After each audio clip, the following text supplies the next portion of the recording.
بہت عرصہ پہلے میں نے ایک مضمون لکھا تھا 4 بلڈ مون تھیوری. میں دیکھیں جب آپ سمجھتے ہیں رسول اللہ صلی اللہ علیہ وسلم نے کیا کہا کیا اس کی پیشگوئی کی تو آپ دوسرے مذہب والوں کو بھی یہ کیا، کیونکہ یہودیوں کے لیے یہ مذہب اسلام یہودیت کی جنگ ہے. یہودیوں کے لیے وطنیت کی جنگ نہیں ہے، زمین کی جنگ نہیں ہے.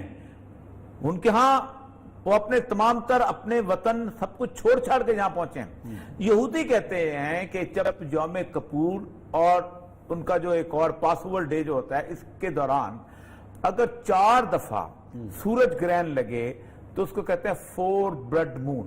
ٹھیک ہے. وہ کہتے ہیں 4 بلڈ مون جب ہوتا ہے تو ہمارے ہوتا ہے ٹریجڈی اینڈ دین ٹرائمف. ایک بہت بڑی ہماری شامت آتی ہے لیکن اس شامت کے اندر سے ہمیں اللہ جو ہے وہ فتح حاصل کرتا ہے. اس کی مثال وہ دیتے ہیں کہ 1492 میں اسپین میں ہماری بڑی شامت آئی تھی. ایزابیلا فرڈینڈ نے جب اقتدار حاصل کیا تو انہوں نے حشر کر دیا، کچھ باقی ایران آ گئے، کچھ کو عیسائی بنا دیا جائے. لیکن وہ کہتے ہیں 1490 جس سال یہ ہوا اسی سال کولمبس نے امریکہ دریافت کر لیا. اور جب کولمبس نے امریکہ دریافت کر لیا تو ہماری لینڈ آف اپارچونٹی سے ہم نے اس امریکہ میں پہنچ کے ہم نے پوری دنیا پہ قبضہ کر لیا. اسی طرح وہ 67 کی جو وار جیتی ہے اس کے پیچھے بھی بلڈ مون تھیوری تھی. یہ 4 بلڈ مون ان کے پچھلے سال آئے تھے اور اس کے اوپر میں نے باقاعدہ لکھا بھی تھا کہ ان کو یہ وہ کہتے یہ ہیں کہ ہماری ٹریجڈی میں ہونے والی ہے. اب یہ بحرین جو ہو رہا ہے، اب میں ان کی پیشگوئی کے ساتھ بات کرتا ہوں.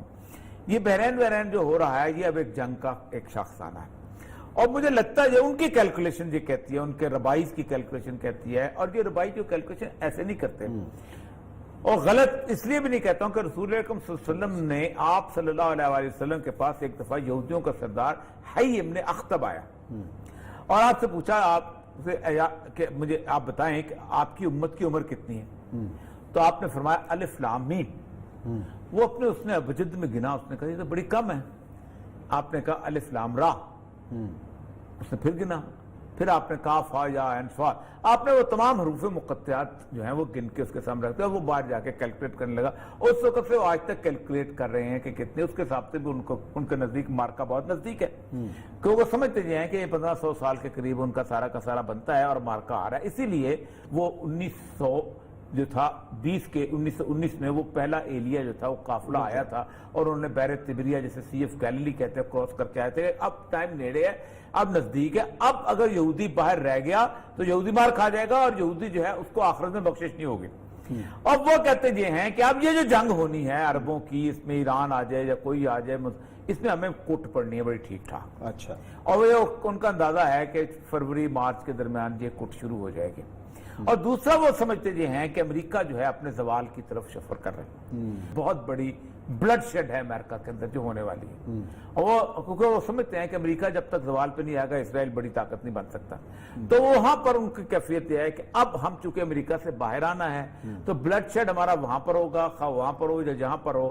اب یہاں پر یہ صورتحال بنے تو ان کی پریڈکشن اور ہماری کانفیڈنس میں لگتا یہی ہے کہ اگلا سال جو ہے یہ پورا بلڈ شیڈ کا ہے. وہاں پر اس کے بعد پھر وہ امپائر بننی ہے. ابھی تو وہ کہہ رہے ہیں یہودی کہ امپائر نہیں، ہم فرات اور نیل کی یہ کہانیاں ہیں، ایسے بات کرتے ہو، یہ زائنزم باسک والے آئے ہیں. نہیں، ایسی بات نہیں. زائنزم وہاں پہنچے ہوئے ہیں، انہیں لڑنا ہی لڑنا ہے. لیکن ان کا اندازہ یہ ہے کہ اگلا سال ہماری کوٹ کا سال ہے اور یہ مارچ میں شروع ہو جائے گا. اچھا. اور یہ سب ایک اور امپورٹنٹ جو مسئلہ ہے وہ ہے اسلام آباد میں بڑھتے ہوئے جرائم ریٹ کا، اور اس میں تشویش کا اظہار کیا امریکہ نے بھی، اور امریکہ نے ایک ٹریول ایڈوائزری جاری کی ہے اپنے شہریوں کو ان سیکٹرز میں جو ہے آپ نہ آ جائیں. تو یہ کیا چل رہا ہے؟ یہ عالمی سطح پر پاکستان کو پھر وہ بدنام کرنے کی چیز ہے. آپ کا کرائم ریٹ بڑا تو ہے.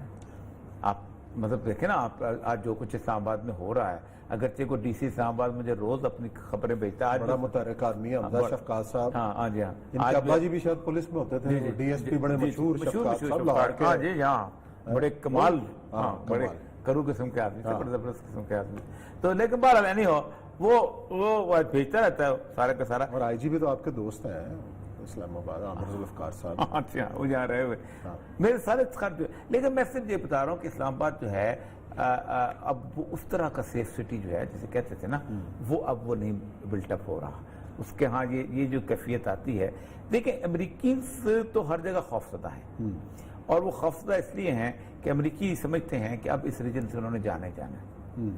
امریکیوں نے اپنا ایک بہت بڑی ایمبیسی بنا تو لی تھی، لیکن اب وہ بڑی ہے. آپ دیکھیں کل ہم کہتے تھے کہ وہ ایمبیسی جو اتنی بڑا بن رہی امپائر وہ افغانستان کے لیے بن رہی ہے، لیکن آج وہ چائنا کے اگینسٹ کام آنے والی ہے. اور اس وقت ہم چیختے تھے کہ یہ چین کے خلاف ہو رہا ہے، تو کوئی مانتا نہیں تھا. جس دن 2012 میں جس دن میں پیش ہوا ہوں ٹریبونل کے سامنے، اسامہ بن لادن والے کے سامنے، تو میں نے ان کے سامنے کہا جی یہ جو وائنڈ اپ شروع ہو گیا امریکہ کا، اور یہ ہیلری کلنٹن نے یہ کہا ہے، اور 2012 میں انہوں نے اسامہ بن لادن کو مارنا ہی مارنا تھا، بے شک ڈرامہ سٹیج کرے کچھ اس لیے کہ وہ اس یہاں سے نکلنا چاہتے ہیں. تو میں نے سوال کیا کیوں؟ میں نے کہا اس کی بنیادی وجہ یہ ہے کہ وہ یہ سوال اپنے ساتھ نہیں لے جانا چاہتے کہ اسامہ بن لادن زندہ ہے اور تم افغانستان سے نکل گئے ہو، ہمارے 3,000 بندے کی عمر بازی ہے. تو میں نے کہا اسامہ بن لادن بے شک مرتا یا نہ مرتا خبروں میں ضرور مرنا تھا، اور وہی انہوں نے کیا، اور وہ اس وقت کوئی نہیں مانتا تھا. اب حالت یہ ہے کہ اتنی جلدی پڑی ہوئی ہے. زلمے خلیل صاحب بیٹھے ہوئے ہیں، زلمے خلیل صاحب جو آخری انہوں نے کہا اللہ کا نام ہے، ایک کام یہ کرو کہ یہ کم از کم ان کو کہہ دو کہ جمہوریت پہ اگری کرا دو.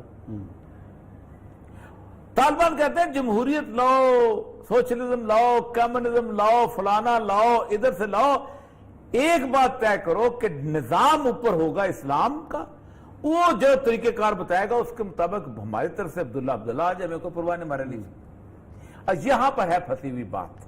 آج میں نے رابطہ کیا تھا کہ کہیں انہوں نے اس میں جو ترجمان رکھا ہے نا وہ رکھا ہے ڈاکٹر نعیم ورتک. یہ basically he is PhD in Islamic theology and Islamic law. یہ یہاں سے پڑھ کے گئے ہوئے ہیں اسلامک یونیورسٹی اسلام آباد سے پڑھ کے گئے ہوئے ہیں، اور بڑے زبردست اردو بولتے ہیں. اور میں سہیل شاہین صاحب کی تو اردو بیچارے کی مطلب مشکل سے ہے، ان کی اردو ٹھیک ہے، لیکن وہ رابطہ نہیں ہو سکا، ان کی وہ چل رہی تھی سارا. طالبان نے صرف 2 مطالبے، ایک تو یہ ہے کہ آپ نکلو، اور دوسرا یہ. اب سچویشن یہ ہے کہ اگر طالبان امریکہ نکل جاتا ہے اور کوئی سیٹلمنٹ نہیں ہوتی، آخری سپاہی بھی نکل جاتا ہے، تو وہ کہتے ہیں ہم تو گئے. ظاہر بات ہے وہی اب تو مسعود بھی نہیں ہے نا جی.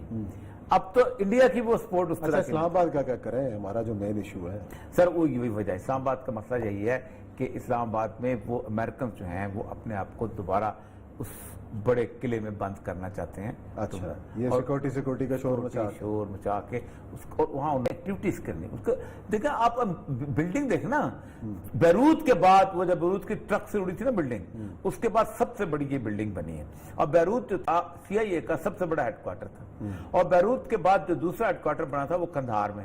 بیروت کا پہلا ٹرک ڈرائیور مارا تھا تو 9 CIA کے لوگ مارے گئے تھے، اور قندھار میں جو حکیم اللہ مسعود نے مارے تھے وہ 11 مارے تھے. ٹھیک ہے، وہ دوسرا بڑا ہیڈ کوارٹر قندھار میں بنا، یہ تیسرا یہ بن رہا ہے. ٹھیک، اب آپ اندازہ کریں، میں یہ نہیں کہتا کہ یہ بھی اڑ جائے گا، لیکن بنا یہی ہے.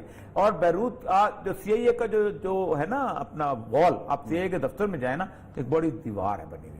اس دیوار کے اوپر نا انٹر ہوتے ہی سٹارز لگے ہوئے ہیں، اور ہر سٹار کے نیچے نام لکھا ہوا ہے کہ یہ ہمارے شہداء ہیں. ان میں سے 37 وہ ہیں جن کے نام نہیں لکھے ہوئے. آپ نمبر پڑھتے ہیں، نیچے کھولتے ہیں، اس میں ڈائری ہے، ڈائریکٹری ہے، اس میں بندہ کہ یہ فلاں لگا مارا گیا. ان میں ان 7 کے بھی نام ہیں، ان 11 کے بھی نام ہیں. لیکن کچھ جگہ مطلب فار ایگزامپل ایک پاکستان میں کوئی مارا گیا ان کا، اور وہ ان کا نام ظاہر نہیں کرنا چاہتے کیونکہ وہ بہت بڑا آدمی تھا، اور اس کی وجہ سے اس کی سیاست سے اس کی پارٹی خراب ہو جائے تو اس کی وجہ سے اس کا انہوں نے نام جو ہے وہ اس ملکوں کے نام لکھے ہوئے ہیں، لیکن بندے کا نام نہیں ظاہر. 37 بندوں کا مرنے کے بعد بھی کوئی نام نہیں ظاہر کیا گیا. تو یہ جو ایک ہیڈ کوارٹر امریکہ کا بنا ہوا ہے، اور امریکہ کی ساری ایکٹیویٹی آپ دیکھیں یہیں سے مانیٹر ہو رہی ہے. انڈیا سے نہیں مانیٹر ہو رہی، یہاں سے مانیٹر ہو رہی ہے. دوسری مانیٹر ہو رہی ہے ان کی فلپین سے. اچھا، ہاں.